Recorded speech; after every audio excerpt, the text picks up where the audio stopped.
What is going on, Trash Talkers? We're back with another episode for you. Today's video, we're going to give you our Thursday night football predictions between the Jacksonville Jaguars and the Cincinnati Bengals. All that and much more coming your way right now!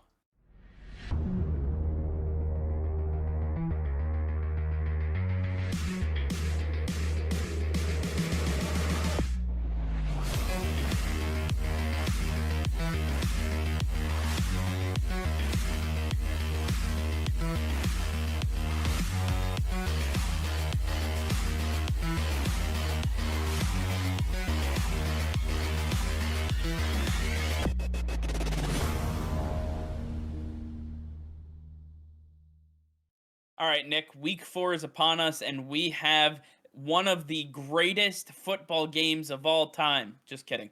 The Jacksonville Jaguars are going to be facing the Cincinnati Bengals in what should be a blowout, honestly. It's disgusting. Well, yeah, it's not good at all. And obviously, the Jacksonville Jaguars have not lived up to expectations. Trevor Lawrence hasn't lived up to his picking, if you will, at the number 1 position. Urban Meyer looks like he is in way over his head. I mean, they were barely competing with the Arizona Cardinals, which makes sense. They're not in the same echelon.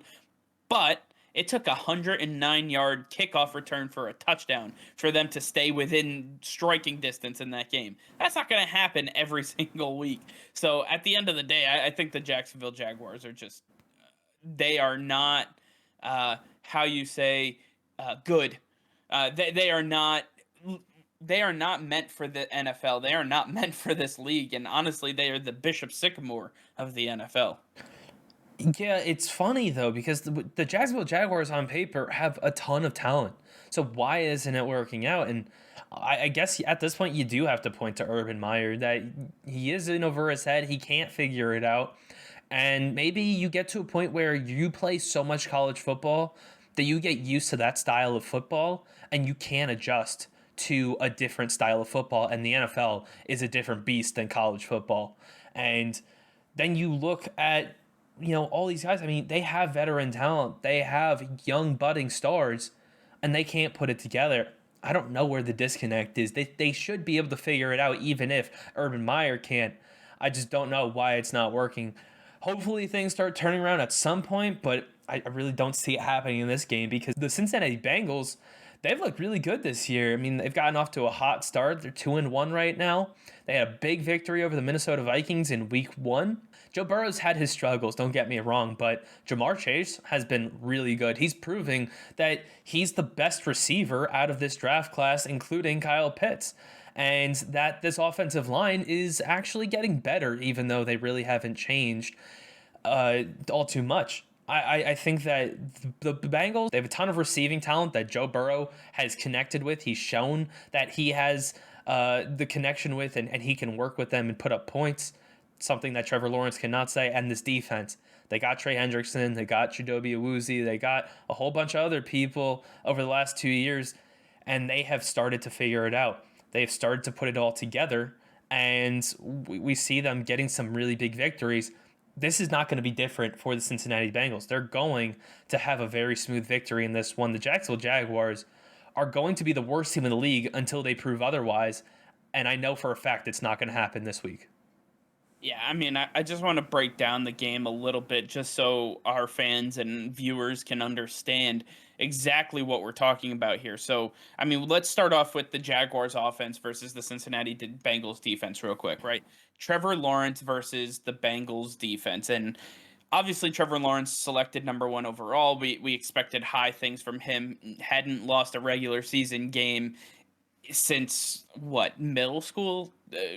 He literally had not lost, and now he's winless in his NFL career. And obviously, you are at the height of your career in the NFL. You are going against some of the best players to ever play the game, but at the end of the day, you're still not producing like you were expected to. And he has thrown 7 interceptions. He ranks 34th out of a qualifying 35 quarterbacks when it comes to his completion percentage. And he has a QBR of 23.3. I mean, this guy, he just has not showed up to play. I don't know if it's the weapons, if it's the offensive line, if it's the coaching, if it's the scheme. I don't know what it is, but Trevor and this entire offense has to figure it out. They have to figure it out. They've got to figure out a way of putting up points, and whether that's giving James Robinson the ball a lot more, bringing him back to last year where he was getting pretty much 30 carries a game. He was effective. He was working with this offensive line. He was running through defenses. That worked. So why not go back to it? And then Trevor Lawrence can just be the offset to the run game. He can work with DJ Chark in minimal plays, or LaVisca, Marvin Jones.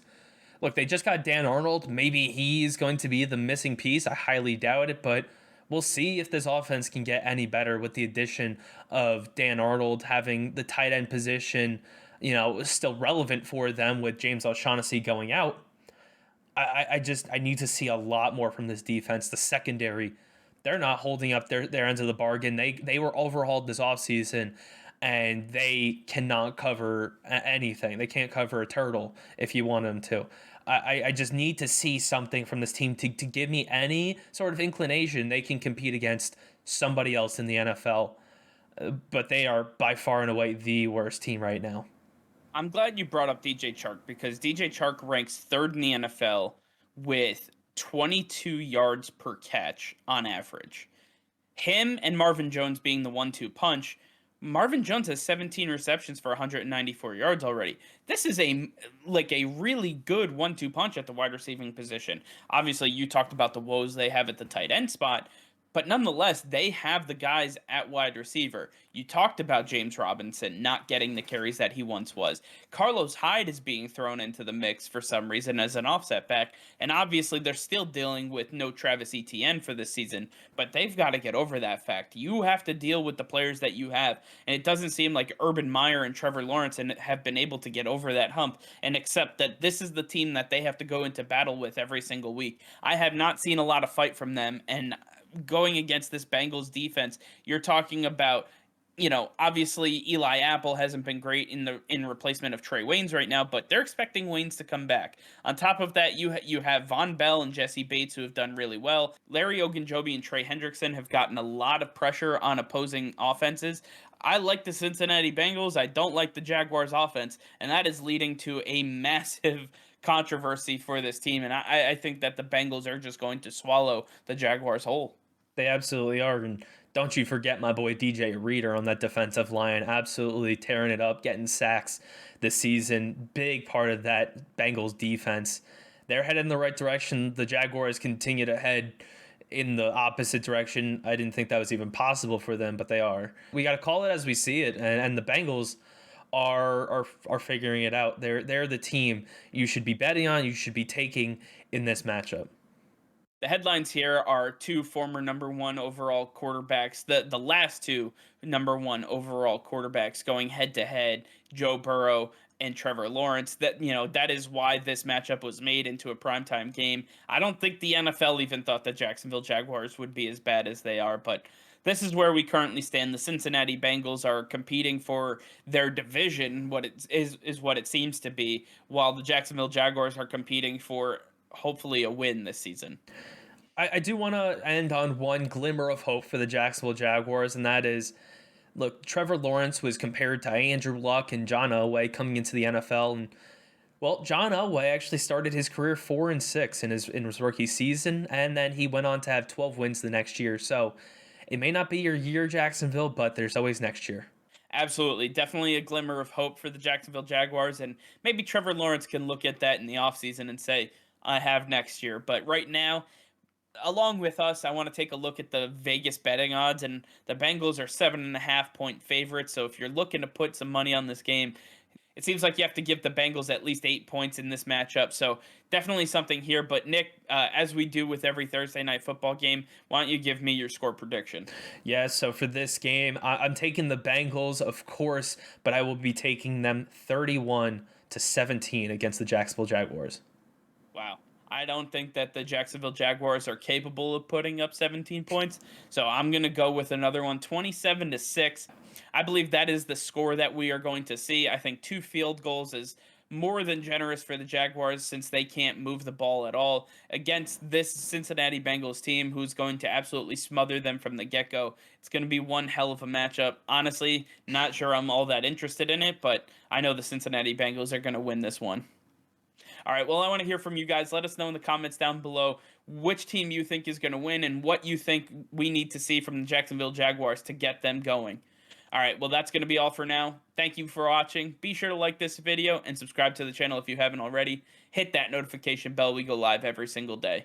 That'll be all. Peace and love.